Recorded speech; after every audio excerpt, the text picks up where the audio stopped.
everybody, it's Brooke with WTI. We love pizza in our house and it was getting really annoying trying to cut it with a regular knife. So I went on and I got this awesome KitchenAid pizza cutter. The quality of this pizza cutter is awesome. It's a nice, heavy, and durable feeling tool, and it cuts through even the crispiest of crust.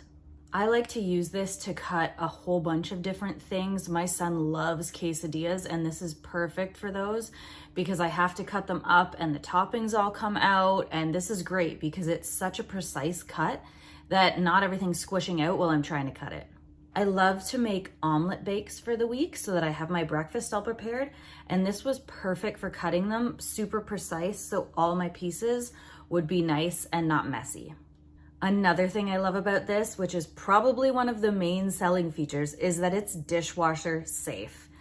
I just like to rinse it off a bit to make sure the pizza sauce doesn't get stuck on it, and then I just pop it right in the dishwasher. If you're in the market for a new pizza cutter, look no further.